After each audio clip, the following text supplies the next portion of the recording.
And I would like everyone to please come here and sit down.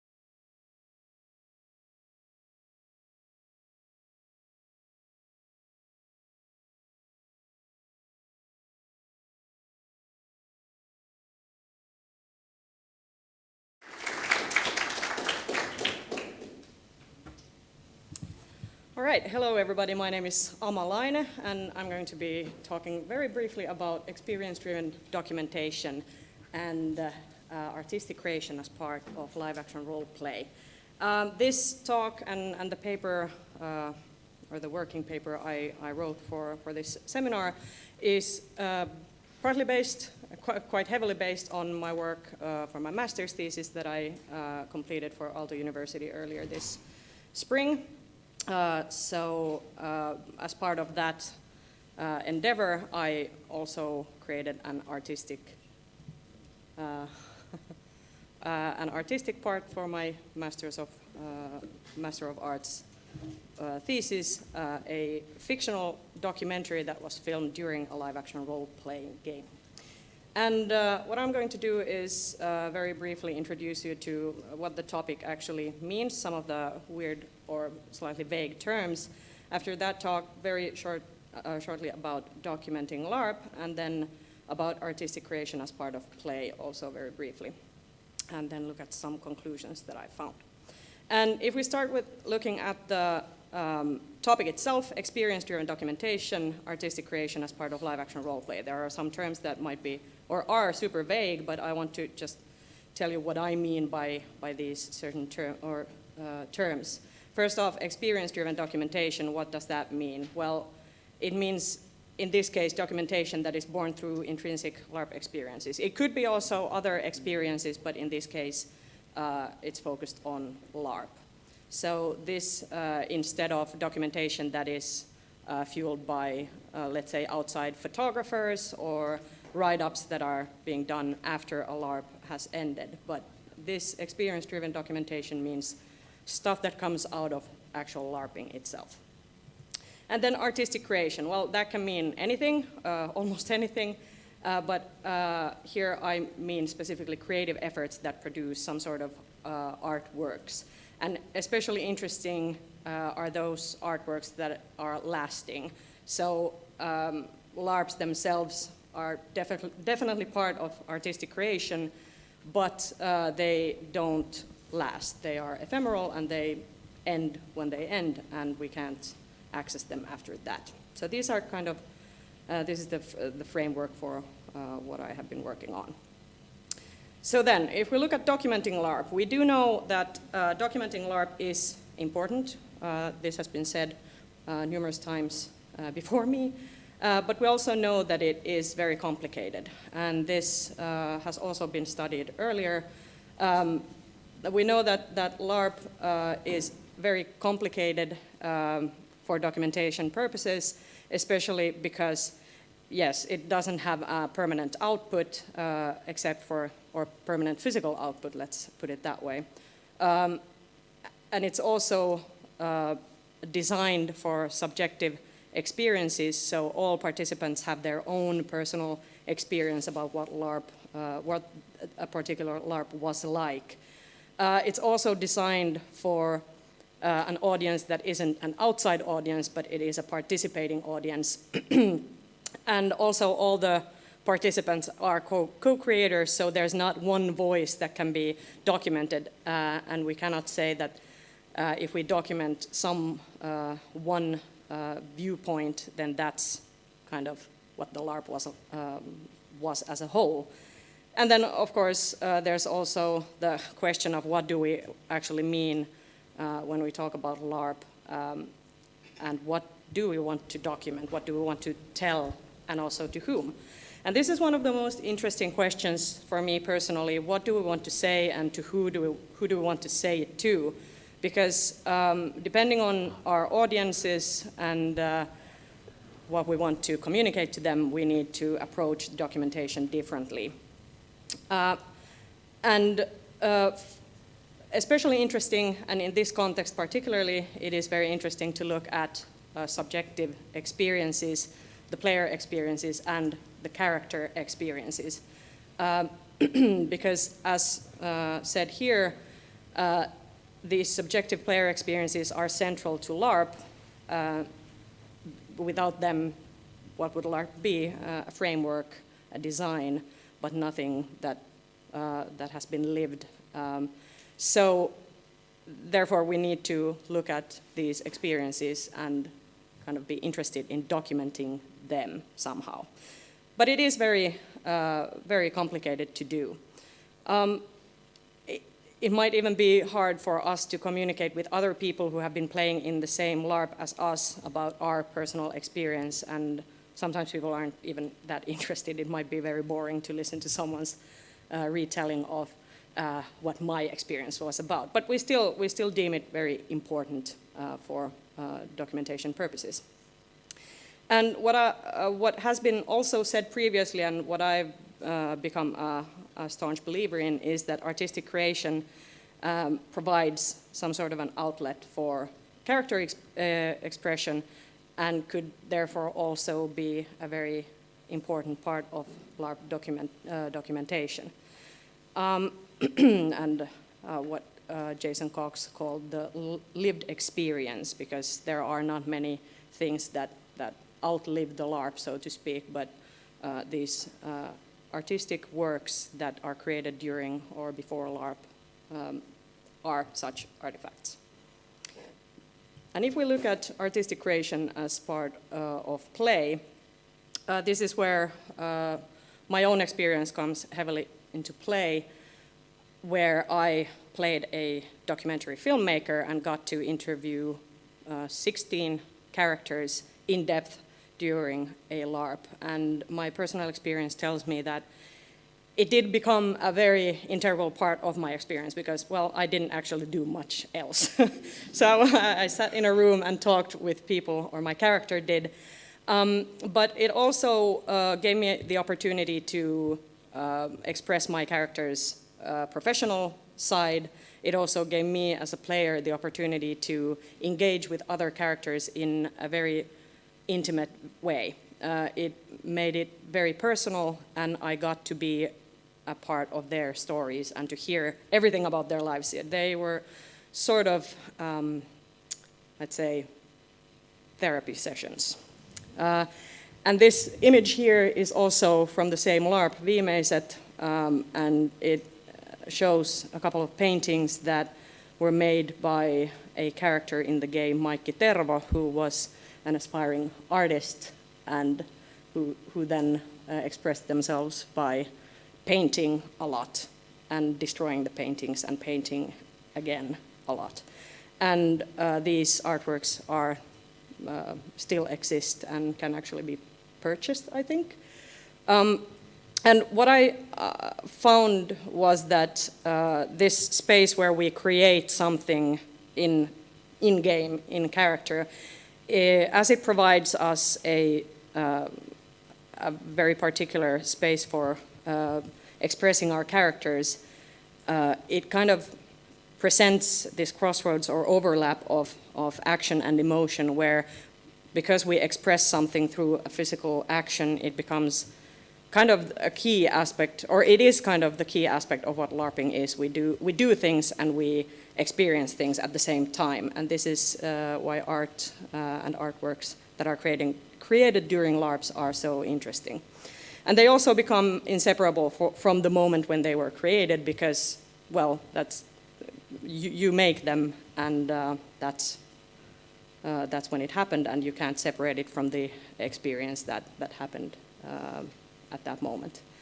And I would have a short clip. We can maybe stop it if I can just very briefly show. This is sort of a teaser from the some of the material that I filmed during the game. We do not have audio though. Kaikki puhuu vaan koko ajan siitä,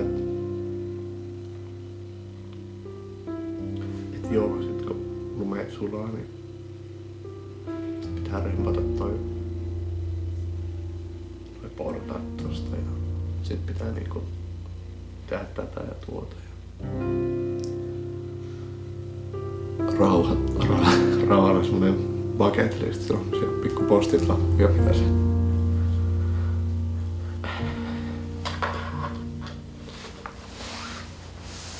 Ja se laittaa seinille ja asioista, mitä se haluaa tehdä. Mä joka aamu katon sitä ja tiedän, että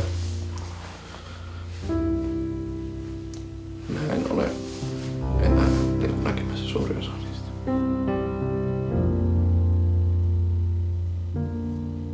Joku puhui eilen siitä, että jotenkin vitsillä, että 30 vuoden päästä että tehdään, että tajutteko että me ollaan tyyppitäisi tehdä sellaisia elokuvia vähän niin kuin AIDSista tehtiin, että sellaiset niin kuin alkuajat.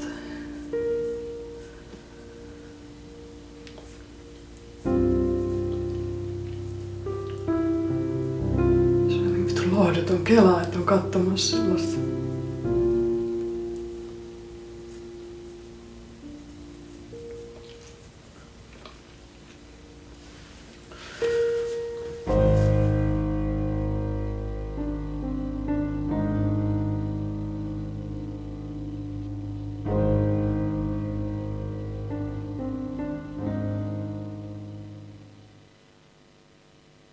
Yes, and I don't think I have more time, but I will just say that some context would have been nice. All the characters in this game, in this LARP, were terminally ill, so that's why it's super somber and sad. Would have been good to tell you beforehand, but forgot about that. All right. Nope. Okay. I'll just skim over these. Thank you very much.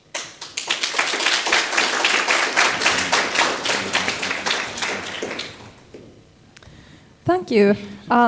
This sounds and reads like a super interesting project. Really looking forward to where it's going to go from here. I have one question, one easy small question. How do you see this method as producing data for research? Or do you see it mainly as something that's created more for the player community, for the LARP community, or do you also see it as something that can be used to produce research data, and what kind of advantages or limitations you see? That's a very good question. Personally, I'm more of the designer myself, and I think because this came from my personal experience and a wish to kind of produce something that is understandable to an outside audience. I think it lends itself, in my mind, more to people who are thinking about how to design documentation and to think about integrating documentation into the experience, the LARP experience itself. But I bet there are things that you could look into and to find interesting data there regarding, well, a lot has been done already about methods that people have used, and especially Jason Cox in the recent years has been looking into this, how to create a museum of sorts for LARP artifacts. But yeah, in my mind, I have mostly been thinking about the design aspects of it. Thank you for this. Having been one of the graders of your master's thesis, I've read the whole work and seen the actual video, and I think that's where the specialty in this case lies. So whereas we do have a long tradition of video documentation, some of it done in-game, like in 2005, the System Denmark had some material from this perspective. And we have, of course, in-game camera work by, let's say, Britta Bergesen's work, which is documented in the 2009 Knutpunkt book. Yeah. But what I think you should here really emphasize in the full-length version is what is special in your work. And I think that's the fact that you created a, let's say in the most positive way here, a stereotypical documentary with the music, with the cut-ins and everything about a fictional event that looks actually very real. And thus it creates a tangible sense of what the LARP experience can, from a certain perspective, be, even though it is ephemeral at the end. And I think that's the strength you would want to emphasize. Yeah. In the paper I I wrote for this seminar, I didn't really have the resources to go into that part as much. But for those who are maybe interested and who are here on Sunday, the film will be shown as kind of one of the last programs in the con, but it will not be subtitled, so it's only in Finnish, sadly. And then a quick comment, since you talk about in-game production of things, you may want to look into Leena Vartiainen's doctoral dissertation, which is in Finnish from 2010, about handcrafts related to and in LARPs. Yeah. But thanks. Thank you.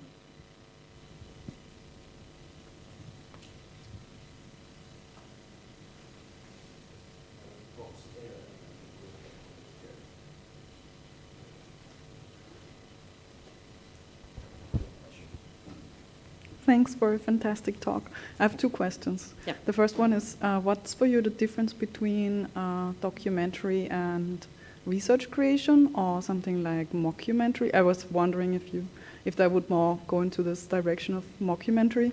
And the second question is the accurate pun for LARP documentation, or for LARP artifact a LARP effect?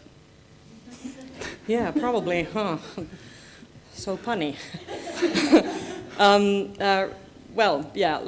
If we talk about the first question or comment, mockumentary was something that I was thinking about calling it in the early stages when I was writing my thesis, and I very quickly decided not to do that because of the word mock, and it didn't feel like it would fit, even if it's kind of it's a fake documentary, it's not real, but the connotation is still, this is something that kind of makes fun of the genre, or that the content isn't it's humorous, maybe, a parody.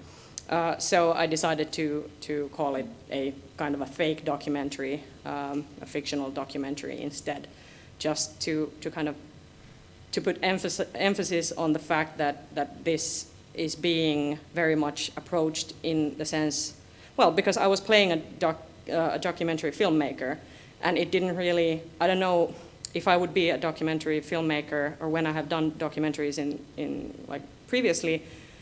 Of course, some of the pre-production and stuff like that would have been very different, and has been very different, but still the act itself is not, it's approached in exactly the same way as I would have done in real life. So there's kind of the fiction is kind of the content and the context, maybe, instead of the, you don't actually have to watch this and think, oh, this is fiction. You can watch it and see it as kind of, as was said, kind of very realistic in some sense. I don't know if that answered your question. Yes, cool. All right.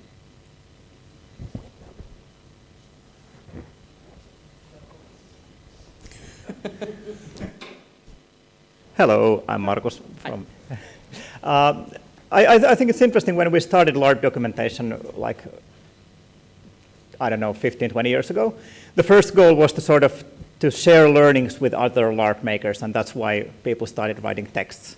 And then we started photographing LARPs, and that was first maybe to kind of advertise the LARPs and kind of to preserve them to ourselves and maybe to spread them outside the scene. And then the photography went from having, I don't know, 50 photos from a LARP to the point where we have 5,000 photos from the LARP, and now it seems that the purpose of LARP documentation is to kind of give evidence and show that, you know, I looked really cool in this spaceship doing this one thing in this one moment. And now the target audience of the LARP documentation seems to be kind of the LARPer itself and the LARPer's Facebook friends. And I think there's a strong element of vanity in the current, like player vanity. It has transformed from organizer vanity to player vanity as well.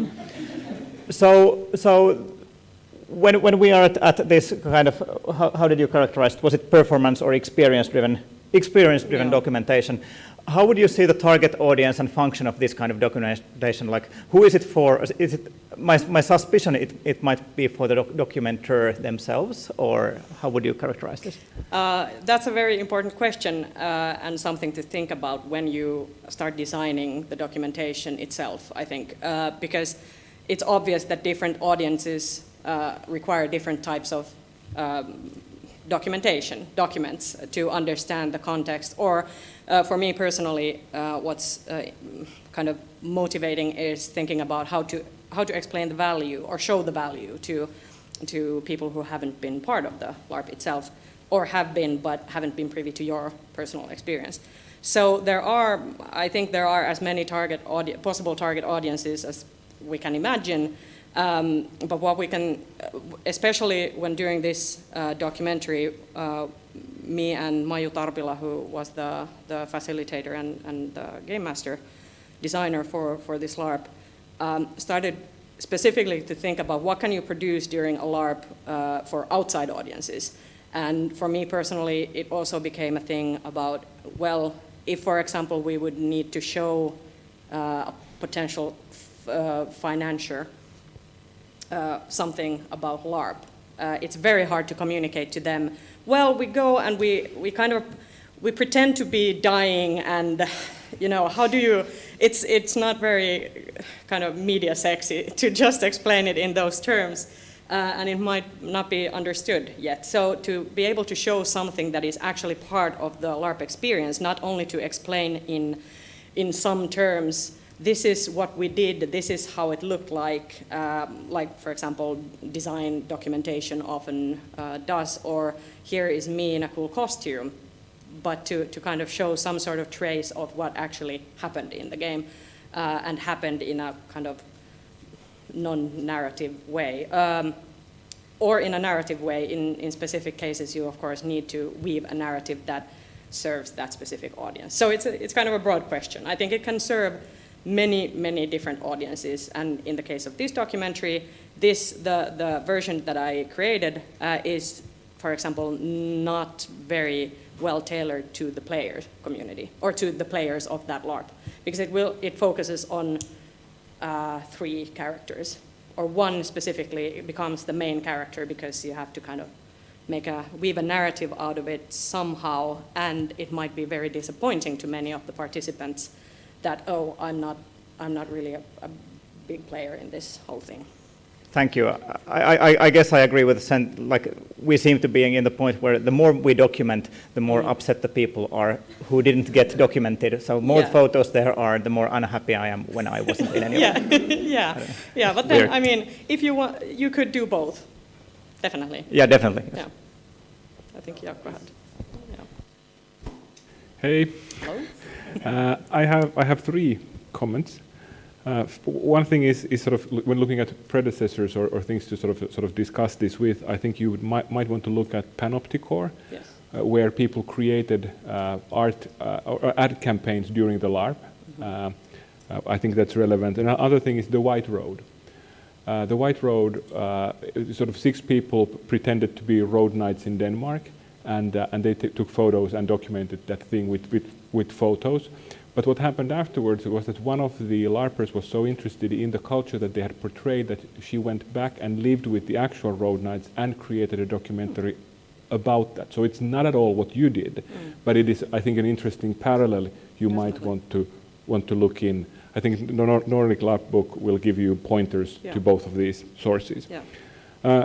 Second thing is sort of just to be clear, I'm not sure if this is sort of a game or LARP artifact. I mean, this is an off-game document based on in-game material, is it not? So in a sense, if you did the editing afterwards and put the music in. Yes, yeah. partly. But there's also kind of, because the editing phase was very long, I did not stay in character for many months to do that. Yes. But there was the sentiment of what would my character do. So yes, it is kind of a traditional write-up that you do after a game, or after a LARP. But so it's kind of a mix of both. It's complicated, and when it's complicated, I think there's interesting stuff to analyze. Yeah. And the third thing, and this is perhaps a question, is how is this different from documenting performance art? Yeah, it's probably not very different at all. I looked into that also during my when I was writing my master's thesis, and there's a lot of overlap there, definitely, because, well, the question of like what's the difference between LARP and performance art in the first place, and well, I think there is definitely some sort of overlap that maybe for my thesis I wasn't so interested in delving into. I wanted to focus more on the case that I had at hand, but there definitely is some sort of overlap, because often it seems like in performance art also, when you document it, you wish to, you can't relive the experience of being there or being a participant, but it is definitely evidence of it happening, and it's also, in the same way, to show people the value somehow, and I think it will probably run into similar problems as well. Because I think there are two things. First is that sort of if this is discussed in the art context, you need to know the art relevant predecessors. Yeah. And the other, and for example, Brodie Condon has used LARP as a generative engine to create artworks that are not the LARP, but the visual surface of it. And since then, his work has progressed towards more LARP-like, but of course, there's also this tendency in performance art where the performance itself is secondary, and it is the documentation that becomes the work that people then recognize. And I think it's interesting. Could that happen here? Yeah. It probably could, depending on the audience again. Yeah. Who are you creating it for? If you're creating it for the players, then probably it will kind of override some parts of the memory of the lived experience, but it will not kind of become the primary. It's just a memento of sorts. But it could definitely, for outsiders who don't know about the experience or even about LARP, then this is what it is. Yeah. Anyway, so that's very interesting. Yeah. Thank you. This is a super interesting field. I hope you to continue with this. Thank you. Okay, let's see how this goes. Wow. Good catch. Okay, thank you for this interesting presentation. Sorry, I'm not seeing you because I'm short.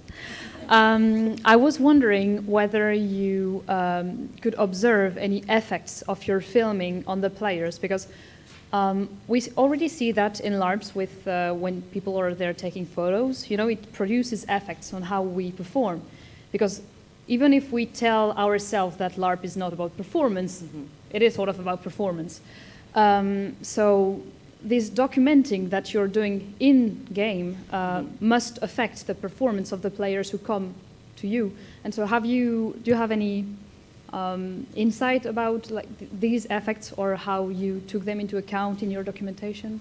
Yes, definitely. And we were, during the preparation process for the LARP itself, which was, what was it, over 6 months, we were kind of actively, not only me and the game master, but all the players.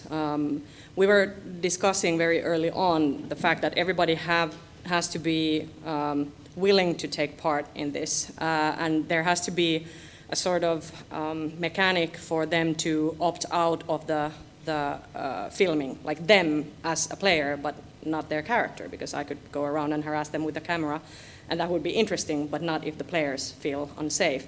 But what was interesting was to find that, yes, the performances probably might change when you are one-on-one with the characters. So when you do in-depth interviews, there's not you don't have to perform to your love interest that is on the other side of the room. You have someone who's asking you questions, being interested exclusively in you and your story and what's going on with you.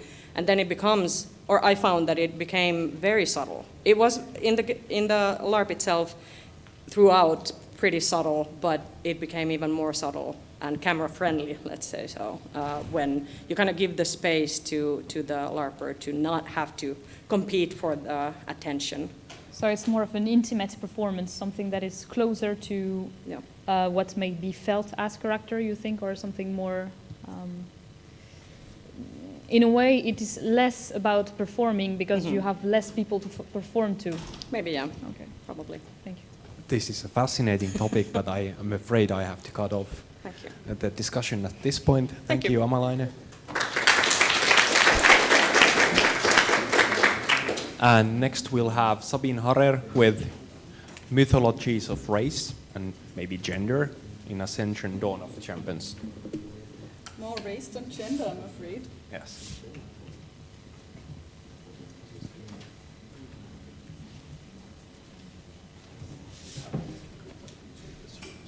Okay, thanks.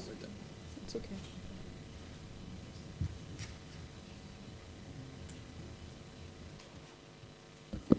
Right. Should I just start? Is the apocalypse nigh? Maybe. Okay. I'll just start and see what happens. Welcome to my talk. My name is Sabine Harrer and my slides are glitching. Ooh.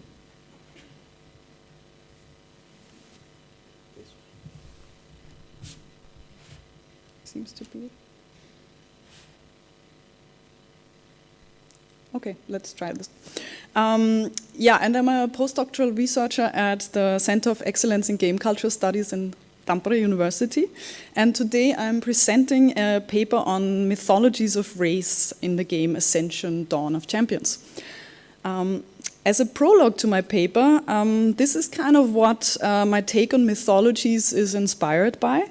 So Roland Barthes published a book by the same name in 1957 in which he described a couple of everyday life phenomena and how they transported certain ideologies of the time.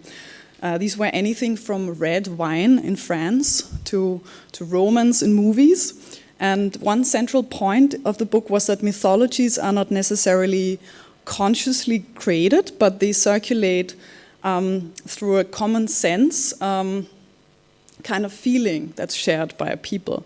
However, mythologies are not arbitrary, but they function to perpetuate a dominant ruling idea or ruling ideas of that time. Ideas about nationalism, ethnicity, race, etc. So this is where my research question is located for this paper, which is what mythologies does this game Ascension, and especially the extension of Dawn of Champions, create around race. So an important consideration to tackle this question is the fact that video games is a white-dominated field, right, as we know. And I'm looking at the digital version of Ascension. In case you know the board game, I'm looking specifically at the tablet version of this. So video games are a white-dominated field, and this includes all levels of production, representation, and not so much the consumption, actually. The consumption tends to be much more diverse. But what we can expect from mythologies about race is that they align to a wide worldview. The hegemonic racial order, as David Leonard calls it. And based on this wide worldview, we can expect mythologies of non-white characters to be created in stereotypical ways, and we can expect whites to be portrayed in heroic ways, right? My question was not so much whether such racist patterns exist in the portrayal of Ascension's characters, but again, we know that mythologies have existed at least since the 50s. But more interesting question for me is how does this white status quo get expressed? So, my method for the paper was a close reading of the 4 Ascension characters. This is Laine, but there's also Kor, Zadranis, and Dartha. And it is based on several playthroughs using all of the available champions, as well as kind of design analysis of the visual and narrative elements of the game. So I argue that this method of close reading has some advantages. So for instance, by going into depth with one specific example, close readings unpack the elements of a video game and subject it to a detailed analysis. So it's about exploring potential meanings, not giving an overall view of it, but going into depth and observing what is there, what might be there from different perspectives. So it's not a complete project, it's more like an exploration. Secondly, they do not only consider what's there, but also how it might refer to other mythologies, images, narratives that might have been there before in the real world and also in current time politics. And yes, so thirdly, that means that close readings is a good method to highlight social power and inside of video games. So how is that reflected? How are bodies relating to space? What agency and purpose do they express? And so on. Again, a disclaimer, these readings are not complete. It's a work in progress. So here is my plea to all of you. If you come up with any sort of ideas during the next minutes or associations, I'm very open for your recommendations and thoughts. So just briefly introducing this game again, Ascension is a deck building game that was first released in 2011 for Android and iOS. It's a competitive game which can be played in single or multiplayer mode, and the game is played as a race for the most victory points, which can be achieved through a combination of 3 techniques: optimizing the deck, slaying monsters, using battle points, and collecting an appropriate amount of high-value cards containing the most victory points. That's a kind of very common scheme.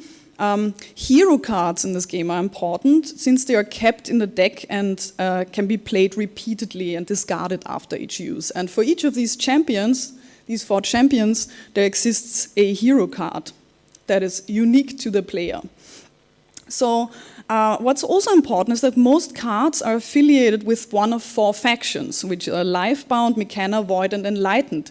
And as these terms already sound a bit kind of in the realm of maybe something that we can feel as political on this earth, this nomenclature suggests that these factions create a link between the game's fantasy lore and the gameplay. So characterizing the game world and its inhabitants in certain ways. Most important for this paper is that Dawn of Champions, this extension to this game, introduces the titular champions, each of which personifies the characteristics of a faction. This means that rather than being presented with a general or like abstract vibe, Dawn of Champions connects them to faces and bodies with racial and gendered properties. So Dartha is also called the Master of Sights, is an old Asian man. Laine, the Wild Queen, is a white young woman. Kor, the Iron Mind, is a white passing middle-aged man. And Zadranis, the Dark Savant, is a black middle-aged man. Okay, so in the beginning of each of the games, each player is assigned one of these champions at random. Could you see that? Okay, great. So you can see that in this case you have been assigned Kor. So now this game is kind of demanding you to see this game through the lens, through the eyes of this character. So for this duration of this game, this assigned champion wins a reputation point every time you buy a card from this faction. So bit by bit, this strengthens the reputation points and the power of this champion, and subsequently adds the hero card whenever at a certain number of reputation points. So this is how we kind of get immersed into this character's sort of priorities. So let's go through these characters, and I looked at both the visual representation and the mechanics. So Nairi here, again, the life-bound champion, is represented as this young white woman with a strong connection to nature, and her hero card has the function of gaining an honor point and drawing a card. So unlike the other champions, Nairi does not provide any battle points or silver points, which would allow you to build something. So she's kind of like out of the capitalist scheme of this world, but she's someone who lets others work for her, drawing new cards. Come here, help me. So secondly, this is also reinforced by, this drawing of cards that can be interpreted as seeking help from someone who's stronger than her. Nairi's, this is kind of coupled with Nairi's conventionally attractive, slim female body draped inside a wholesome nature scenery, which characterizes whiteness as benign and innocent, right? So when it comes to associations to earlier imagery in history, her flawless white body in wilderness is kind of reminiscent of colonial depictions of women in the British Empire. So during the 19th and 20th century, images of white women were used as symbols of the white colonies, like Australia, Canada, New Zealand, and so on. And they were often depicted in Greek garments. Okay, I'm gonna finish this example and then move on to some questions that I have. So this is just like as a reminder of what I was doing in this paper, kind of like coupling the gameplay elements of this card with the appearance and how this links back to some historical tropes. I'm jumping directly to emerging questions that I had when I wrote this paper, and it's a very early stage. So instead of a conclusion to all of this, I would like to highlight some of the questions. First, this paper currently is a bit weak on the theoretical side, so one concern is how to integrate whiteness theory more into this paper. So if you have any recommendations, these are very welcome, especially as it maybe relates to previous tropes of visuality. Secondly, and relatedly, what's an important concern that came up for me is like the importance of intersectionality. So the intersectionality that came up through the close readings, we have seen that in the example, at least the one example I showed now also, is that racial representations intersect with other factors such as gender and age. Nairi is not only white, but she's also a woman, and she's also young. So how is this intersectionality kind of important for the close reading? How does it inform associations of the card? And these kind of affect how we can make sense of race as well. My question is basically, I am aware that there's room to develop the theoretical underpinnings of intersectionality a bit further, but what would be a good way to do so? So, open question. And a third question I have is, I think that the close readings might benefit from more visual references or narrative references to Kors, Adranus, and Dartha. For Nairi, I found this kind of colonial imagery that is kind of really strong and almost the same presentation than her. But I also realized that during from the time I wrote this paper until now, things like necromancer is like an obvious reference for Adranus, right? Like the black character who has some sort of tentacle arms and is kind of presented as a dark savant, which kind of obviously draws on some other fantasy tropes. But like, feel invited to throw me some links if you have some references. And especially also I'm interested in like historical imagery, not just within the fantasy realm, but also maybe earlier than that. Earlier than fantasy, I'm not sure that's possible, but I mean maybe from different areas of visuality. And another question, the last question that I have that I would like to address is, or that emerged for me is, what implications this analysis has for other games of the same or a different genre.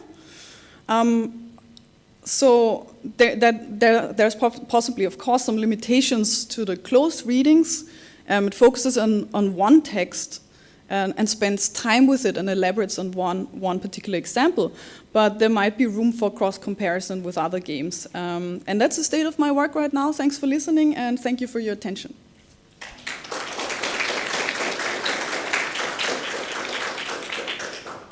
Thank you. I think this is important work.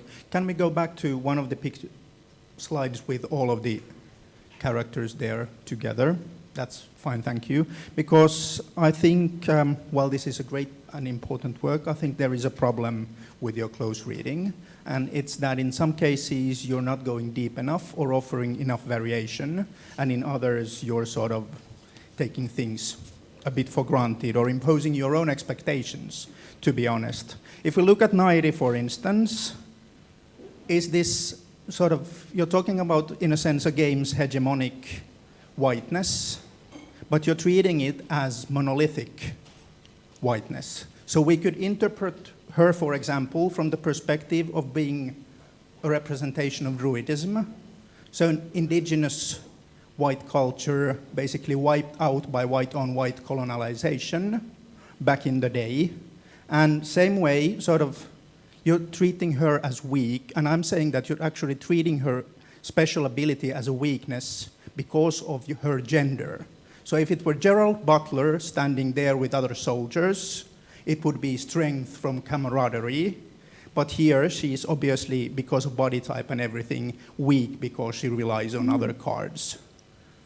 Let me briefly comment on this. I find this interesting because maybe it obviously needs to be spelled out, but I think that the combination of her body plus that particular trait does kind of fit a mold of a stereotypical assumption about female weakness. I'm not saying that this is kind of that's the truth, right? I'm not saying it's the truth. I'm just saying that we are so used to this kind of assumption, the stereotype of this construction, that it would be preposterous to assume that we have this out-of-the-box reading suddenly. No, it's not out-of-the-box reading. It's just not the only reading. The same way if we look at Kor, he can be interpreted as a kind of Soviet Stakhanovian or Lei Feng style of ideal, which would make him at least as colonial in some senses, just later period as a character. Mm-hmm. So sort of integration into the machine, welcome to the Borg kind of thingy. Can you expand on this, like maybe some references that I might look at? I will return to this later on. Yeah, and on the point of Lei Feng, so Dartha, of course, could be seen as fitting the classical, mystical Eastern master, Mr. Miyagi kind of stereotype, just as well as sort of as someone who is guiding others. So the trainer in the sense of going that direction. Whereas Sardanis, I think, is the most clear case here. So this is... What do you mean by clear case? It's obvious othering, sort of black, dark Africa, colonial, hostile, dark forces kind of thingy representation. Sort of straight out of the textbook in the most offensive sense. But this being said, I think this has the makings of a really good paper, and I look forward to it being refined. Thank you. Thank you as well. Really loved reading it. Loved the analysis. And just back to something I mentioned already earlier, what I find especially interesting and actually really important when analyzing characters in games is taking the mechanics and the other levels of narrative and personality traits together. And I think you did so very well already in this. Well, actually, I could continue a bit on the things that perhaps might give you more ideas on what to do with these characters. Perhaps looking also at the composition of the images, not just what is in there, but how it's. You did a bit of it already, but more on how it's built, how the images are built.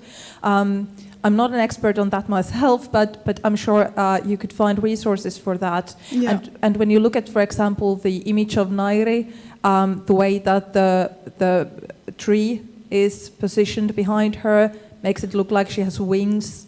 So it's like a fairy or even an angel, a very angelic persona. I was so fixated on the hair that falls down and kind of makes this kind of colonial pathway through the forest. Yeah, for me it was the angelic Christian connotations even. So just sort of, you can see many things in it. Partially reminded me also of the Overwatch character Mercy with her wings and pacifism, so or claimed pacifism. So these kinds of imagery that is repeated in games in general. And well, also for the Dartha character, I also marked down myself the mentor. He has a mentor character, and perhaps thinking about this is just an idea, but perhaps thinking about these classic character types from hero's journey or whatever, and looking at what are there. Can you find equivalents there? Because for Dartha, for example, the way that you mentioned he enters the game early on, like, again, thinking of the mentor in the hero's journey and so on. Yes, thank you so much. That's awesome. So just these kinds of things popped into my head.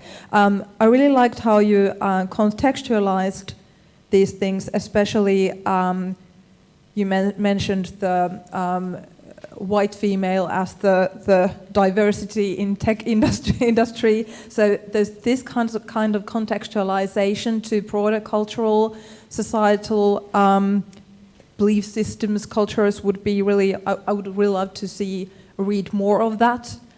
You already have some of it here, but going further with that, looking at those kinds of examples, because that's an example that's very fitting here, I find. So these are just some of the first, some things that came into mind.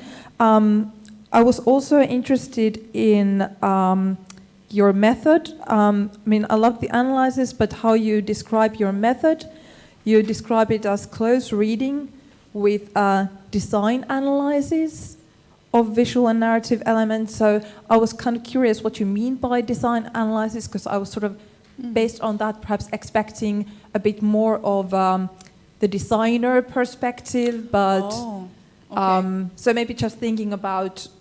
Okay, I'm gonna clarify that. Even though, so for me, it was what I mean by design analysis is basically looking at the mechanics that are there, like the hero card. What does it do? Yeah. And then also the visual design of the composition and so on. So I'm actually glad to hear that.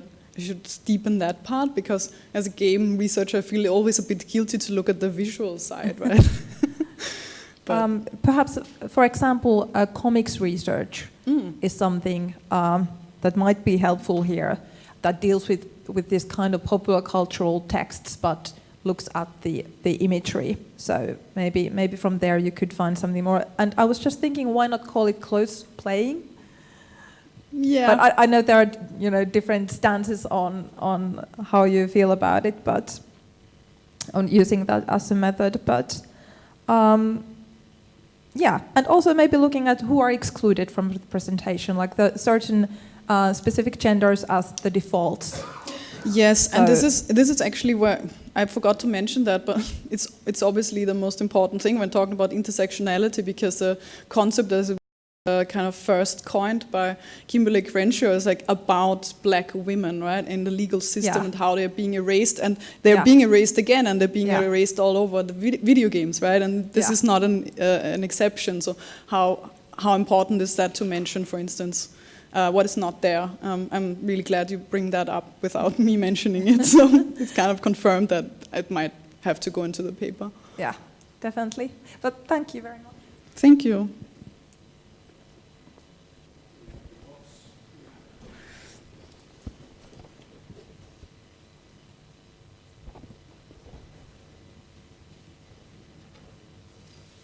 I'm waiting. Yeah. Okay.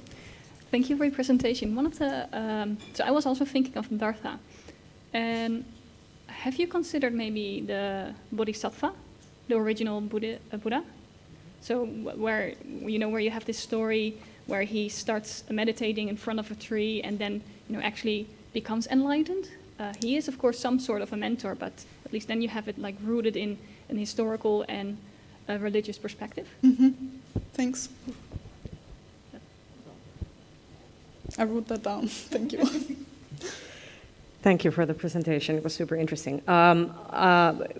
After listening to the comments here, it's also very, for me personally, very striking, the imagery and the lighting, especially how these characters are lit, what it kind of indicates, as well as the composition, where is the camera, so to speak, in relation to the characters. Can we see their eyes, for example? What does that mean? Does it signify anything? But then also I started thinking about these names, how they're named. I'm unsure if that's a factor that you're looking into, because they do read very stereotypically. How Dartha, Siddhartha, Kor could be seen as Thor, Nairi, I don't know. Especially from a Finnish perspective, you see it as naive.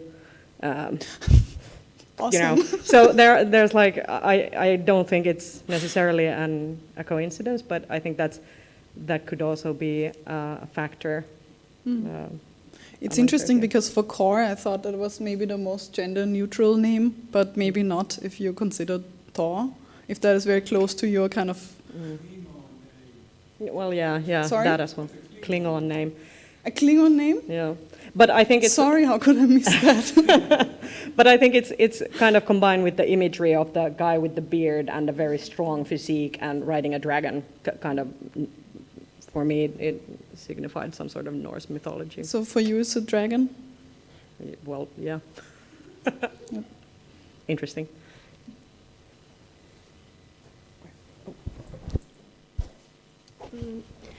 Yeah, I just want to add that if you want some more historical imagery for Sadranis' octopuses and stuff, are you at all familiar with the King in Yellow and H.P. Lovecraft's Cthulhu mythos? Oh, yeah. Yeah, so yeah, that's also obvious. Especially if you go through to the oldest publications, like before Lovecraft's, you get a lot. And I mean, also the Viking Kraken stories. They aren't that well documented, but there are some sources. Thank you. Can I just ask, what are your associations with Cthulhu and the Kraken? Are you at all familiar with H.P. Lovecraft's work? Yeah, a bit, but not a lot. So I'm just curious. They're basically these otherworldly alien creatures that have come to Earth from another dimension and twists human minds to go mad and die in darkness and otherness. Yeah. And especially like the King in Yellow novel collection, no, it's short story collection, really sets sort of the tone for the late 19th century, like horror fiction. So in that sense, it gives more of a historical perspective. Thank you so much.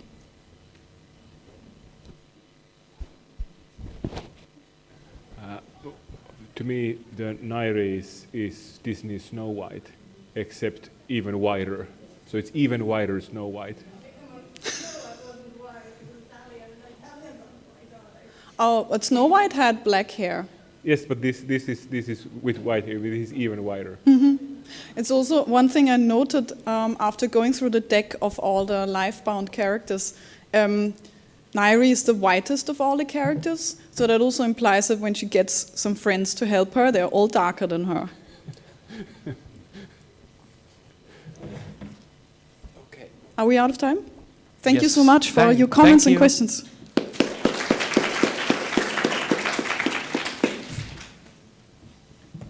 And for the next presentation, we welcome Blom, the definition and construction of dynamic game characters in digital games.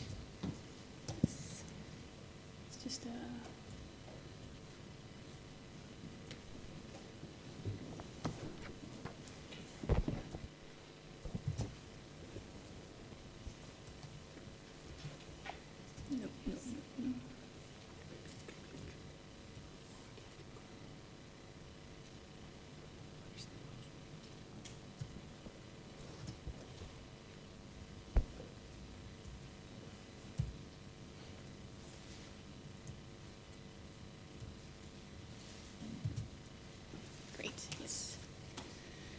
Hello everyone.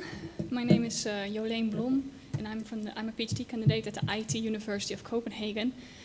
Before I'm going to start, every time that I try to present as a professional, something goes wrong, and this time I've forgotten my reading glasses. So you'll have the pleasure of watching me struggle reading my own notes. Today I'll be talking about the definition and construction of dynamic game characters. This is also my topic of my dissertation, which is part of a larger project called the Making Sense of Games project, which is funded by the European Research Council. So I have to thank them for that. What I'll be doing today is that I'm going to assume you have read the paper that I wrote, and I'll talk about more of the contextual or the context in which dynamic game characters appear. So basically the structural context and the strategies in which dynamic game characters appear. The reason is that the paper that I wrote for today is based on one of the chapters of my dissertation, and this is a part of another chapter of my dissertation. So with the structural context and the strategies in which dynamic game characters appear, they are also related to the overall character ecology that games, or digital games in this case, are part of. So think of transmedia storytelling or the Japanese media mix. What I'm trying to do in the chapter is to show via a set of illustrative examples a continuum in which you see a structure where the dynamic game character is then most dominant. But I'm quite convinced that each game character in general is constructed both in ludic structures, in narrative structures, and in performative structures in digital games. I, however, do not really have the time to talk about that. So what I'm going to do for the duration of this presentation is that I will talk about one example in specific, which is Mass Effect. And the reason is actually quite simple. In the paper, I already spoke about Mass Effect. And this is the part that I have actually written for in my chapter. So this is what I have, and this is what you're going to get. So for those of you who do not know the Mass Effect series, I'm only talking about Mass Effect, the first one until the third one. But I quite doubt that you don't know it. But these series, they follow the journey of Commander Shepard, who travels through the galaxy with a crew made up of different species. And Shepard is then a soldier in service of what they call the System Alliance, which is the representation of humankind on Earth and its colonies on other planets. There are multiple dynamic game characters within this game, but I'm going to talk about Shepard in specific. And one question that I constantly ask while playing this game is, who is Shepard? Shepard's identity initially seems relatively rigid. So the game series contains a continuous story. For example, Shepard will become a Spectre, which is a special kind of soldier. They will discover the Reapers, which is the biggest enemy that they have there, and they will attempt and manage to save all the races of the galaxy, and so on. So these are what you can call the cardinal functions, which I got from Roland Barthes, of the narrative structure of the game. And they are stuck. They will happen no matter what you're going to do in the game, no matter what the player is going to do or what choices they're going to make. So these cardinal functions initially seem to determine Shepard's identity and those of other characters to a certain extent. However, the player has the agency in these games to influence the outcome over these events. But they also have to bear the consequences. Now, in the paper, why am I there? Yeah, should be here. So in the paper, I used Brenda Larwell's Flying Wedge to describe that the game has a possibility space that allows the character of Shepard to function as a design plan for the character's identity that then the player, over the course of the series, carves. And this blueprint, it contains only the potential to how Shepard might develop, but they need the player in order to become a concrete manifestation there. Which means that the player is part of the characterization process of the character's identity as it becomes more and more established, and then until the player has reached a certain outcome. So there are many segments in that game where you as the player can develop Shepard, such as character creation at the beginning of the game, or the romantic options, reputation segments, or plot choices. But one of the parts where you can especially see these choices and actions that the player undertook is during the data transfer. And this is my data transfer of Mass Effect 2 to Mass Effect 3. Now, when I chose to transport my Shepard from Mass Effect 2 to Mass Effect 3, I had no idea that my choices would actually bear consequences in the next game. So this didn't only affect Shepard, but it also affected other characters. As you can see somewhere in that list, I can't really see it, is that I destroyed Malin's data, and Malin is here on the left. And I destroyed it because I wanted to play as a good Shepard. But little did I know that it actually had a consequence of a character that I didn't even know at that time. This is Eve. And, well, I'm going to spoil you anyway because the game is quite old at this time. Eve dies if you destroy Malin's data. So she died in my case. So what happened was that I determined the characterization process for 3 characters by just that single choice. Now, the question of who Shepard is actually becomes much more complex once the character is brought into a broader media ecology. And in current media practices, having characters jump from one medium to the other has become quite a norm. And Mass Effect is no exception. So the Mass Effect comics that you see here, they seem to meet the ambiguity of Shepard's identity. They show a variety of stories of other characters except Shepard, and what they're going to do in those stories. On the one hand, these comics, they follow the rigid structure of Henry Jenkins's description of transmedia storytelling, where the medium of the comic, in this case, contributes something unique to the overall world of Mass Effect. However, these comics don't really contribute something new in the sense that they do not add anything else than what is already known. So in one of the few things that stood out to me in these comics was that Shepard's appearance is quite limited. First, Shepard's body is never clearly depicted. And second, Shepard's gender is never clearly stated. So the volumes seem to go through great length to avoid any indication of Shepard's gender, which is part of their identity. I haven't found any pronouns that reveal the character's gender, nor does the character's proper name reveal the gender. So they're only addressed by other characters, such as by the names of Shepard, Commander Shepard, or my friend, or the commander. And then whenever there is some sort of a depiction of a body, in that case, in that coffin, they say, well, it is beyond recognition. So the signifier here stays on the level of Shepard's blueprint in the game. The character, in that sense, has to be projected by the player, and I kind of have to assume that it's the player of the games who is going to read these comics. So what the signifier does is it stimulates the player to substitute the character in the comics with the manifestation of Shepard that they created over the course of the characterization process in the game. Now, BioWare, the developer, is also quite aware of alternative approaches. In this comic from the Dragon Age games that they have chosen a companion character as the main character, and they're portraying a single outcome of that game. That game also has multiple outcomes. In this case, we have the character Alistair, who tries to find his father. What happens is that in this game, or in this comic, the comic actually expands the world of the game because it contributes a new story to a selected outcome. But in the Mass Effect comics, this is something that BioWare actively avoids. They do not choose a particular outcome nor a particular Shepard. So what happens is that the developer doesn't expand this Mass Effect world at all. So to come to a preliminary conclusion, what I can say is that Shepard's identity in this sense belongs quite to the player.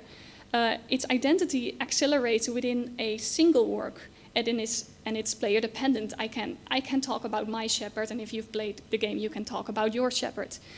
And with that, it crushes this romantic ideal of a stable identity governed by an authoritative entity. So, in other words, what I mean to say is that the construction of Shepard as a dynamic game character Shepard is not a singular character, but is inherently plural. And with that, I'd like to thank you.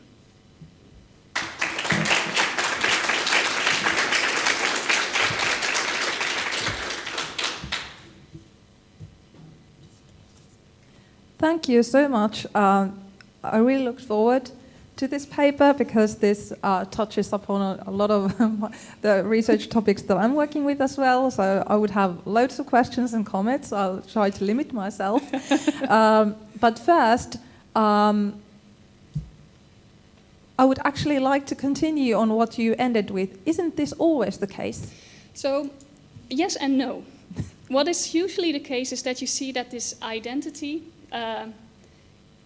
is plural. A character's identity is usually plural, but it happens over a body of works and usually over a body of time.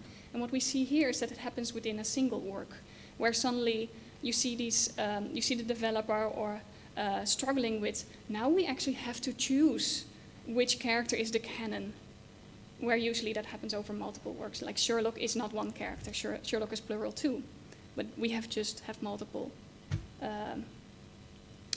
works where he appears. Okay, this brings my second question.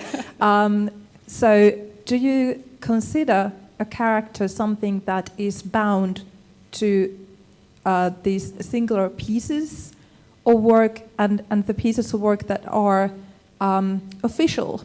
What about fan fiction? So I hate everything that they call official. For me, a character is just, it's not bound to something that is official. If you talk to me about canon, you'll probably, the first thing that I most of the time say is, I don't care about canon, I hate canon, go away. So I do not talk about fan fiction because then I go into this whole, I have to go into the whole fan studies area, which I can't do that. I have to limit my topic, and that's where I have to say, well, fan fiction, my theory should, or what I talk about, fan fiction is included, I just do not talk about it. Okay, I'm just wondering if you are thinking of dynamic characters, if I understand correctly, you are talking about dynamic characters as something that is developing and progressing and being created and is actually dynamic in a game. Yeah. So, as far as the game can show that kind of dynamicity. Yeah. So I'm just kind of struggling with the sort of the relationship between these two. That on the other hand, you are talking about the transmedial connections, but sort of limiting the progression or dynamics where the sort of the audience can affect or the player can affect the development to the game.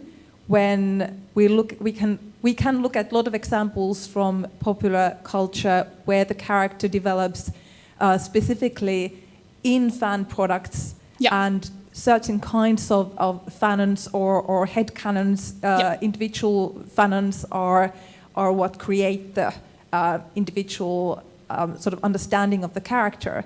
So I think this is just something that should be perhaps very clearly, the limitations should be very clearly presented in the paper as well, that where is this concept applicable and where it isn't. Yeah. Do you want to take the next question? I have more, but I don't want to take the whole time. I had only two questions, first of which you basically answered here, because it would have been about the fact that you're considering them dynamic in a very Aristotelian sense of having potential for some change. Yeah. But sort of from a hermeneutical perspective, we could just say that they're open to multiple interpretations, some of which have been planned by the original authors. Yes. And it would amount to a different thing. But here with these examples, we can sort of quite safely go toward the dynamic. So, and this brings me to the second issue that I see here. One of the challenges of this text, from my perspective, is that it's a part of a larger whole. Yeah. And as a result, it contains several holes which you probably are answering in the other sections. Yeah, but but if your I look, question was like, I have an answer to that. if I look into this text from the perspective of someone from game design studies, I would ask, so what? This is what we've been doing for a long time. You're not actually arguing for your contribution here. No. No, you're just sort of describing stuff that people who have been doing games already know. So make sure that if it's a longer version, it says out loud where the beef actually is. What's the point that you're trying to make beyond describing what already exists? Yes. And well, I would have so many questions and points, and I hope we'll get to discuss more later. But another thing, I was wondering if you are familiar with James Phelan's character theory and his understanding of characters being constructed of the levels of mimetic, synthetic, thematic. So yeah, it just seemed that there were a lot of similarities in this division you had to his theory. So do you have a stance on that? So I actually used John Frove's theory most of all, who describes the character as a quasi-person. And I'm familiar with James' theory, or James Phelan's theory, but not right now, not like when I'm in front of everyone else. Yeah, but we can talk about that later on. Usually what I get is more of like, do you have a formal approach or more of an experiential approach? And I do recognize that I'm a bit in between, where I take John Frove's approach, and he says, well, if we look at the character as just a formal application, we just have Aristotle's definition all over again. But if we look at the character as the experience of a person, well, they're not really persons necessarily. So it's a bit of both there. Yeah, there's also you reference the Schroeder's model cognitive approach, and that's a really interesting, good point as well. But there's lots more if you want to sort of use it as a stepping stone of some kind. This cognitive theory, then there's lots more currently going on about like narratives and characters, and at least one thing I would like to recommend to you is a recent dissertation which has at least a very good overview, I think, of the theory, is by Essi Varis, Graphic Human Experiments. It's called Graphic Human Experiments. It's Graphic Human Experiments, and it's mostly concentrates on comics, but actually more on the this cognitive on creating a cognitive character theory. So that might be something to look at for continuing with this. I think it's very, very related to this that you've been working on. But I think I at this point have to give question time to others, and let's talk more later. Thank you so much. Thank you.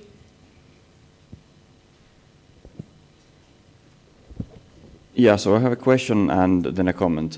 I noticed when I read the paper you analyzed single-player games. Yeah. Was it a conscious choice to exclude the dynamic character creation from multiplayer games that are fairly close in how it's made? Yeah.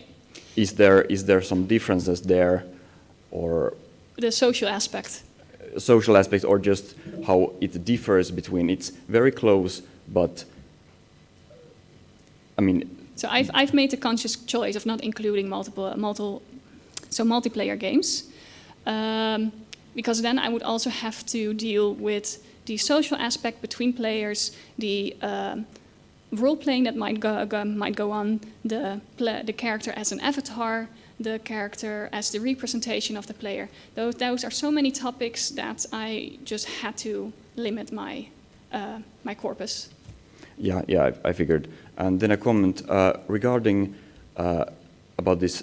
When a character is in a game, it's dynamic. It can be whatever you want. But then sometimes it's dynamic. Sometimes, but then often in novels or other, the so-called the character must be more defined. And often I remember like a handful of examples that often the character is collapsed or defined as a human male, even if there are like alien races or other things that are possible, but often in those canon narratives, they are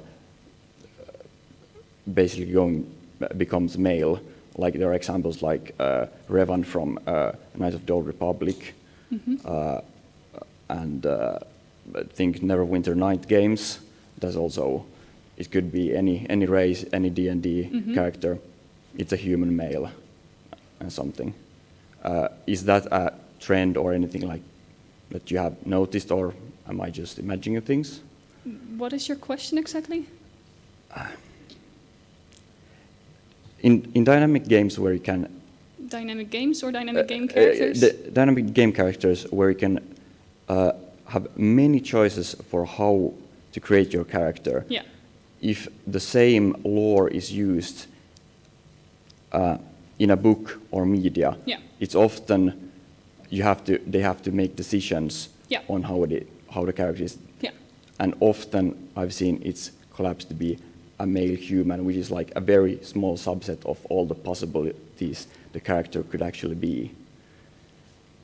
Okay, so the question there is that then still a dynamic game character? Or I'm kind of trying to figure out what it is that you want to ask here. It's not much of a question as an observation.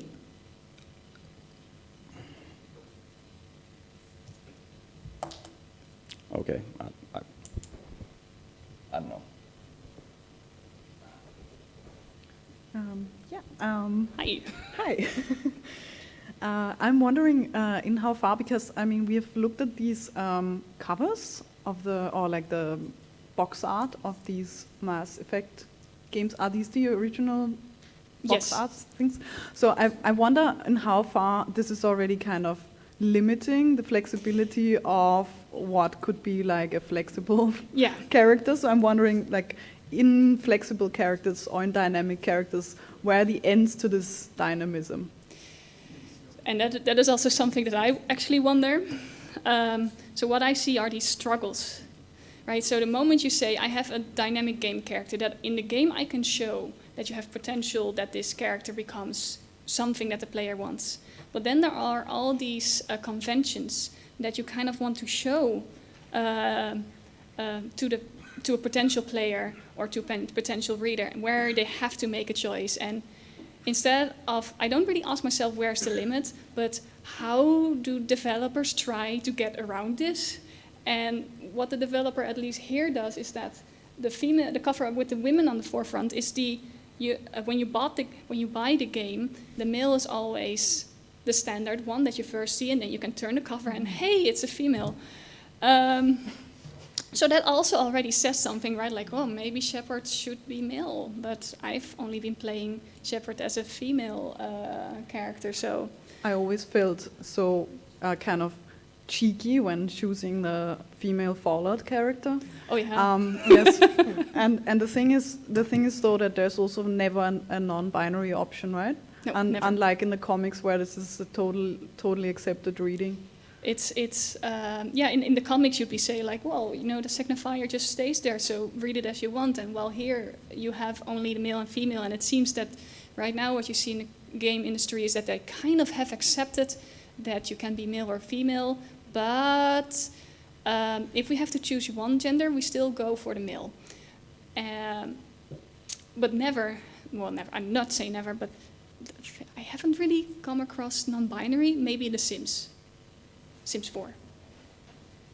But there's a character creation in The Sims. So yes, so it's not really... You can, of course, kind of fix your character. No.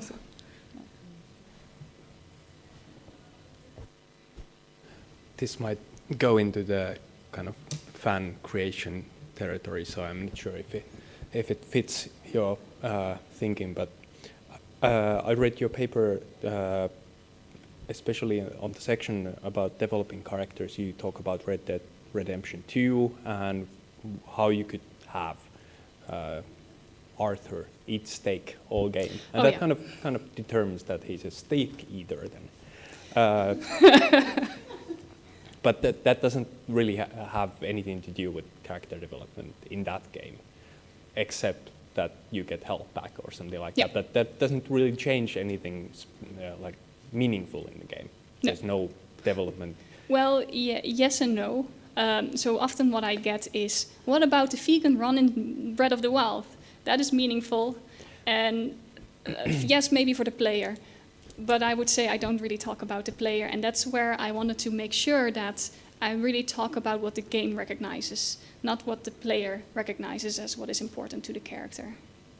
Yeah, that was actually where I was going with this, because I think like there are kind of multiple ways of playing games that are well established and as kind of features of those games, but just not created by the original creators, like Breath of the Wild, or much early examples of roguelikes like NetHack, where you do vegan runs. Yeah. And that's like a totally accepted, like that's how you play that game, and you can have different variations of how to play that game, and that definitely affects how that game works and how the character develops, but it was just not put there by the game creators. Yeah.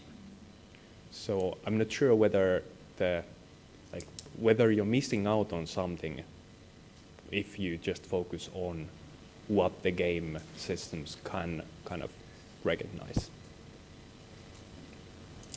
I'm not sure what the answer is. Me neither. Yeah.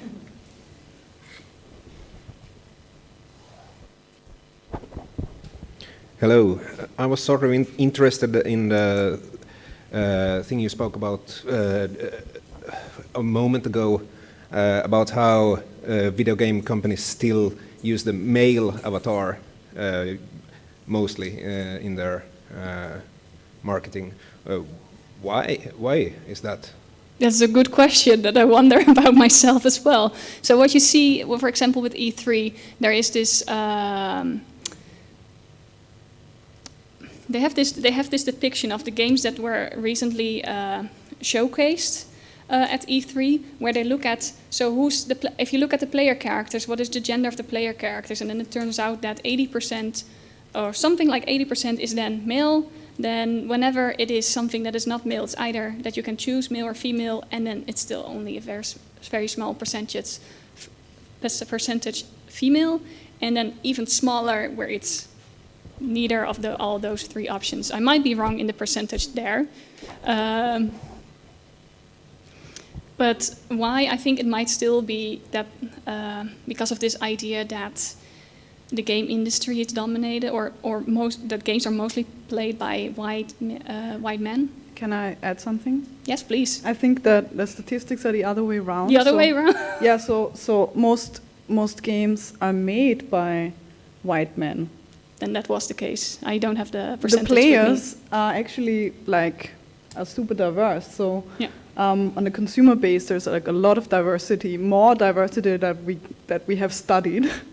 Yeah, but if you look at the player characters, then they are not that diverse at all. Sure, but this is because the imagination and the myths that kind of circulate over the generations and generations of white men who don't have friends of color who they play games with, so they know that these are actually playing the same games, right? So it's kind of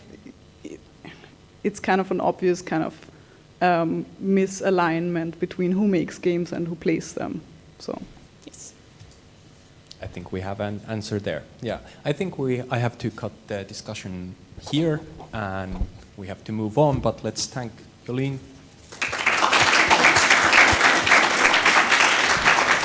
Next, we have Coralie David and Jerome Larré, whose names I probably mispronounced terribly, so I apologize for that.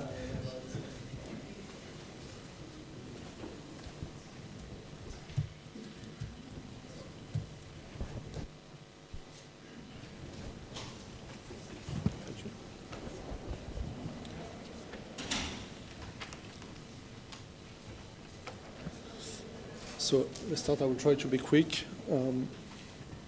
So basically, we started to this paper because we wanted to have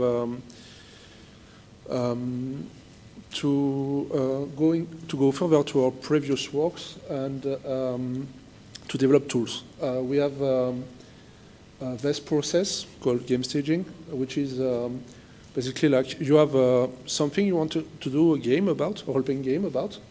I don't know, a specific genre like Western or some Mass Effect or whatever kind of story you want. And you do like 2 appropriation or 3 steps.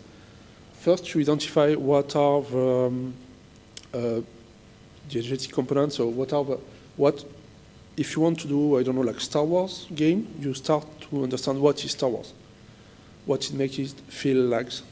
So I don't know, it will be like space, ships, the Force, the dark side, things like this.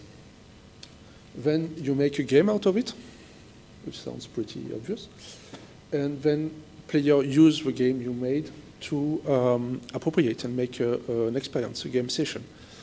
The problem we have with that is, well, this focus is on story elements, on diegetic component, and sometimes it's not enough. An example is with this game, which is a wonderful game, by the way, called Monster Hearts.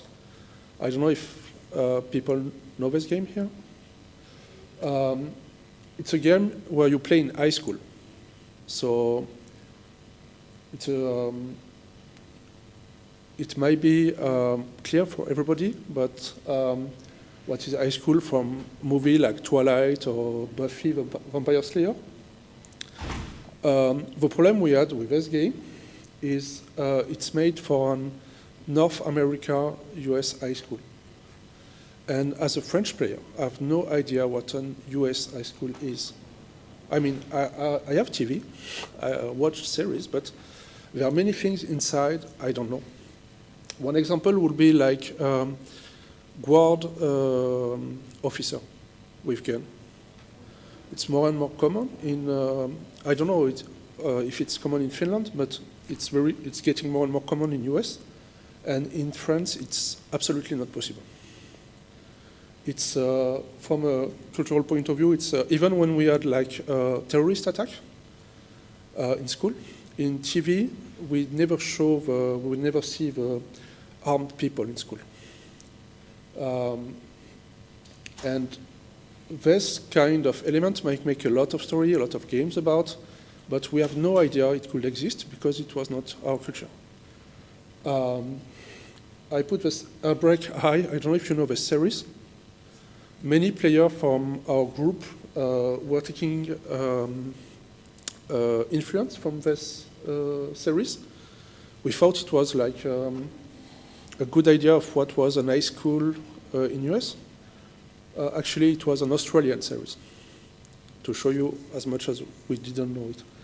So this point about this is to say there are other elements, different than story, because in the game it's not explained, because I think the designer, she thought that it was obvious what was a high school. And I guess it was obvious to many people, but not for us.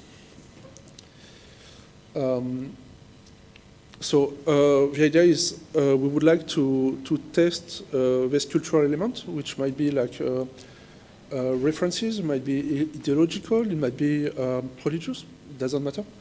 And we took the corpus of, we studied, game from the 70s, because we thought it would be obvious and striking, the cultural differences. Our point is not to say that these things are really bad or they're okay. I mean, everybody will make his own idea very clearly. Of course, we have our own idea. But just to show the differences. We studied like 2 corpuses, one of games, about 28 games, I think, from 74 to 78, and one of periodicals. Like fanzine, magazine, I don't remember how many issues, I think it's a little more than 200 issues, and we recorded when there was something related to female character. And we tried to test this hypothesis. I won't read again to go fast. So what we learn is, the first thing is it was not obvious at all whether female characters could be played or not.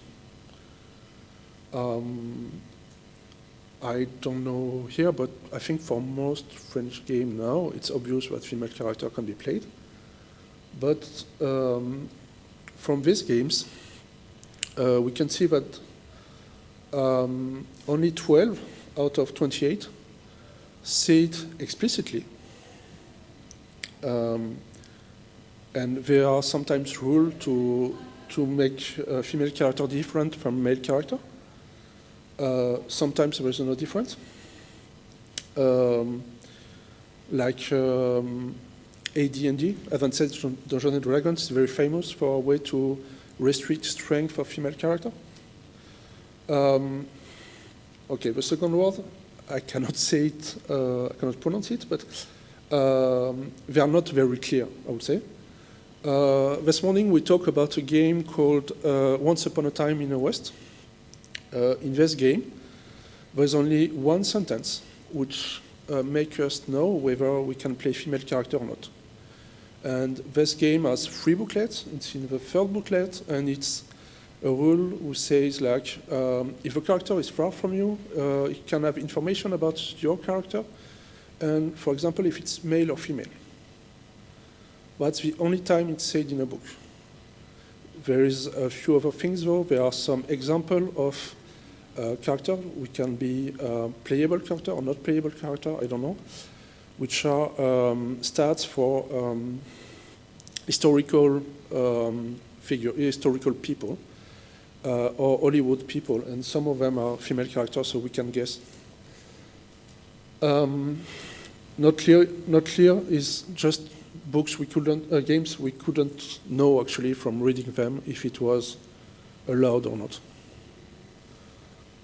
Maybe it's because English is not our language, but I really think it's not, we don't know actually. The 3 games are they're games which are obviously not allowing female characters. Okay, we can say many things about this. To go quick, one of the main points for me is that 49% of the game, sorry, I made a mistake. It's not clear inconspicuously. So 11 games out of 28. All these games we don't know really. It's not very obvious. And this shows that it was not a concern. So that is not a concern is important because it will show that many things we will see in the corpus are not political stands or are not position, but just view of the world. Okay. This one is a bit longer. It's from the periodicals. We saw like they are the most common discussion trends, like how many articles we got were talking about certain topics. To go through them, abilities is discussion about shall men or women, I mean female character or male character, be designed with the same ability, with bonus, maluses. In a very famous article, the stats change, like the nature of stats. It's not only about modifier. It's about instead of having charisma, we have beauty, but only for some morality characters. Like if you are a cleric and a good cleric, you cannot use your beauty. You can only use your charisma. There's so many discussions about this, about what is the right method to do so. Second one is the choice of gender of character. It might be maybe weird, I don't know today, but in several games, you don't choose the gender of your character. You roll it. Okay, I will not do all of them, but if you have a question later, I can give you examples about this. one which is important, the last one, aesthetics, which show that many of these elements were justified because they thought it was the real world, it was reality. The 5% of aesthetic contribution, it's people who say, okay, we don't mind if it's reality. What we want as aesthetics is this kind of thing. So it showed that all the rest was focused on reality. Okay, so this is of things we would like to do with this material because it's a lot of, we gather a lot of information. So we would like to go through other source.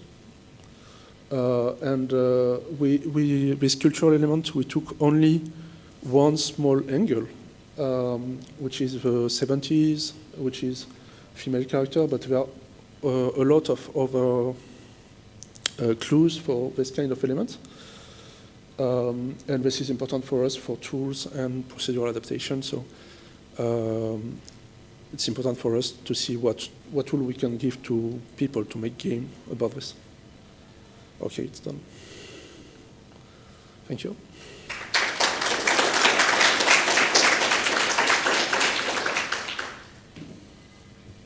Okay, thank you very much.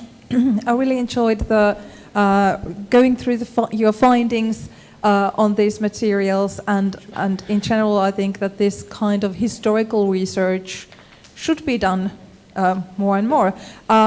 I know this is still a work in progress, but I was wondering to what length have you gone through this sort of historical context?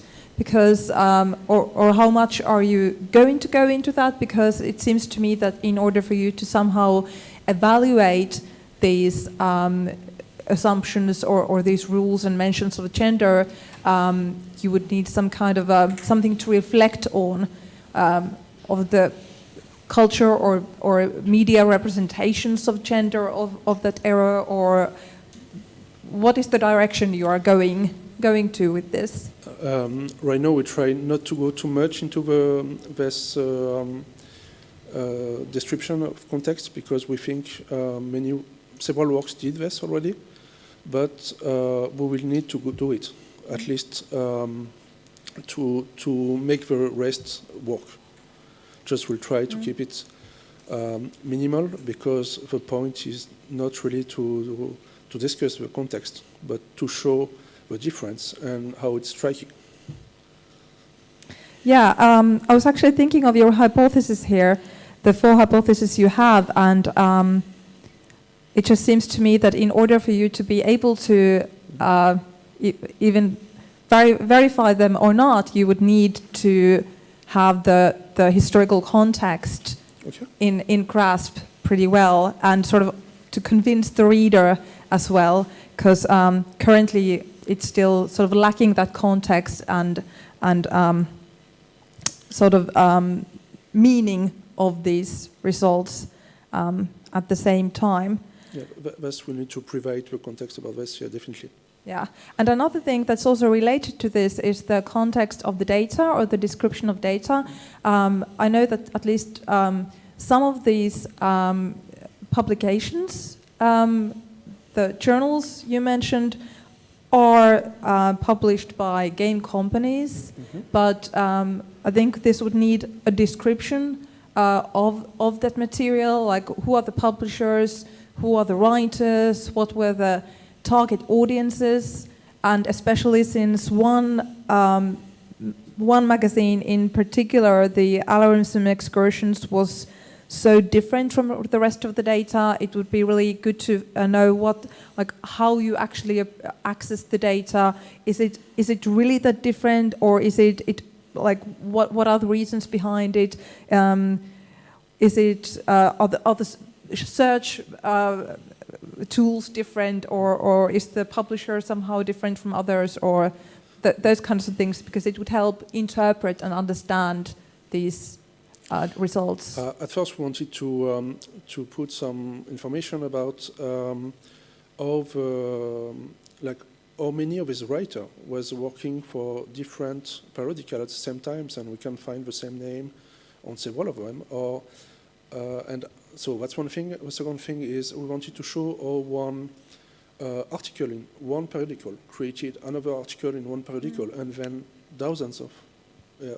We can almost see them like the progression. But it was too much of a work for this paper. But yeah, I think this is very important and very interesting to have this, because like IPZine, like Amateur Press Association Zine, it's, I would say, very similar to Internet Forum now, but at a manageable level. Yeah. Yeah, this sounds all very interesting, and it seems to me in general that if I look at the hypothesis, I kind of I'm not convinced that you are even able to answer the hypothesis or confirm or deny the hypothesis C or D based on this data, and also there seems to be lots of stuff for one paper, so it seems like you could actually write 2 or 3 papers based on this data and going further into analysis. And just one suggestion how you might, for example, do this is just focus on perhaps write one paper focusing only on the games, and when you look at the representation of female characters, what would perhaps help with that is also looking at representations and mentions of gender in general in them, and how male characters are explicitly or implicitly described or mentioned, and then sort of do a comparison of those. Yeah. So that way you would also just sort of avoid the danger of thinking of in your approach of thinking or taking the male gender as the default, and really looking at analyzing both. So, but just one idea that could be I think it's very worth looking at. Yeah, but really interesting stuff. Very much in the beginning, but really hoping to see more of this, because this kind of, as I said, this kind of historical approach is really, really, I think, necessary. And when we still have these materials to use, now is the time to do this. Thank you. Yeah, Tanya already mentioned a lot of what I was going to point towards as well. So a great start, a lot of interesting findings, needs a clearer focus, and maybe should be made into several papers. I would love to hear if for example, Jon, who has read so thoroughly into all of the early magazines, would have seen similar phenomena in those, and then sort of see what comes out of the journal side. This also reminds me of the fact that this phenomenon seems to have continued a lot later on as well. It's been phased out to a large extent, but still I remember some, let's say, Space Master books from late 80s that had clearly gendered bonuses, or races that had been engineered so that every male had plus 20 strength and every female plus 20 appearance. Yeah, it's one of the things we found interesting in these games is also that it was not like one direction. Usually it's either we try to have things balanced, or we try to have, female are shown as inferior. There is really, really little games, but I think like Spaceship and Starship and Spaceman, which goes the opposite way, which is very, very rare. But it's important to show there are some games like this too. Yeah. And we think it's important to show how many games we had to focus on. We had to focus a lot more than we did, but we had to focus on the corpus and to show, okay, we intuitively know this game, we remember this game, but was it really an issue? To what extent? And I think these things we need to put number of them. We need to check this. Yeah. Good.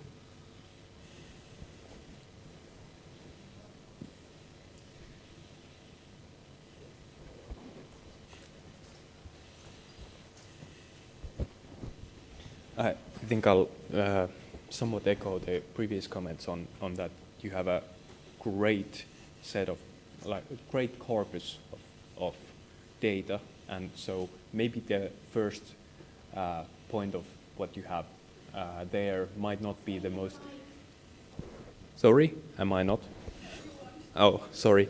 So you have a great corpus already, so maybe expanding the corpus might not be the most important thing that you could be doing currently. Like, this is a very promising start for a paper, and if or perhaps multiple papers, because you have corpus that can be used to answer multiple questions. So I have a suggestion on methodological kind of questions that currently you have like a multiple hypotheses that you try to confirm, which is, you could say, pretty unusual in this type of research. Usually you have a single null hypothesis that you try to disconfirm or kind of deny, or a kind of a research question that you try to answer. And it might help this paper if you had a one specific research question that you can clearly give an answer to. And there's always more papers you can write, which is great, but also terrifying because the work never ends. Yeah. But I think this is a great start for that. Thank you.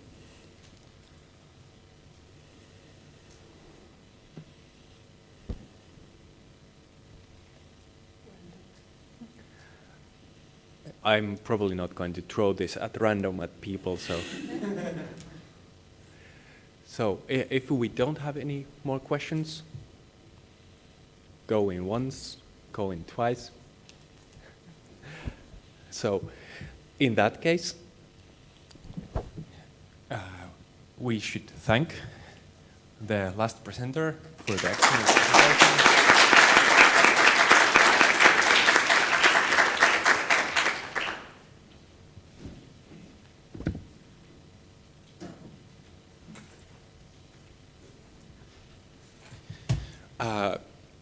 I won't give a long closing speech. You have better places to be and games to try. So just shortly, I would like to thank everyone for being here, for the good comments we got from the excellent commentators and the audience. Thank you to all the participants who came here, presenters, commentators, and especially the keynote, and Mr. Ville Kankainen there, who did most of this work. So he's the reason we ended up here. We had excellent presentations where I especially enjoyed the moments when people let their geek flag fly high, not looking at anyone in particular. And I was only left with one burning question after this presentation, is that how do you buy 600 dice? No, where do you get them in such amounts? But I'm sure there will be answers to this. Instead, problem solved. Instead,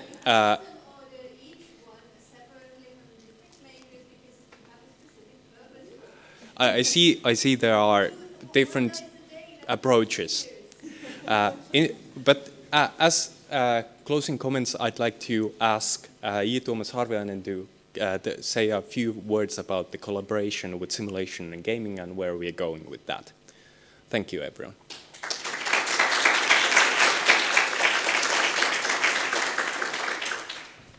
Thank you, Jonna. So the deal with the editorial board originally was that if the papers are promising enough, there will be a chance for a special issue. One of the two colleagues of mine is highly critical of all special issues, so we have a special procedure. None of these are sort of ready for submission at the moment, which is good for a working progress seminar. So my initial plan, which be sort of more specifically sent to you by the program committee or someone from it, is that we would like to have the first full drafts of the papers that are the authors of which are interested in submitting to the journal by the end of November. And then you will get an editorial team's response on whether they're of the quality that we can send them out into review, plus some tips for refining them by the end of the year. Then they should be in review in the revised form in February. And if enough articles pass, then we will have a full Ropecon academic special issue in the journal, sometimes probably late during next year. You know, these are slow processes. And if we do not have enough submissions that pass the bar, then they will be accepted as normal articles submitted to the journal and published in that manner. And you are under no obligation whatsoever for having presented here to take part in this. Just let me know when you get the message whether you would like to try to get in or not. Any questions? Sabine? Yes, is there opportunity for feedback and how the sort of papers need to advance in order to fit the criteria of that particular journal? Or? For special issues, we have rather loose rules. So for a normal issue, it should have some sort of an instrumental content, but for these, just sort of having been part of this is enough. But if you want feedback, hopefully not every week, please, then you can submit the paper to me early on, and I'll then discuss it with probably the people who organize this conference on to which direction, based on the commentary here, it should probably head. But of course, the peer reviewers in the end will decide what they think fits or not. But I will be in charge of that process, so I will surely select people who understand that this is not a part of the regular course of the journal. So you won't get people who are only used to business simulations, digital ones. Any other questions? Okay, then thank you, J. Tuomas. Thank you for an excellent seminar, people.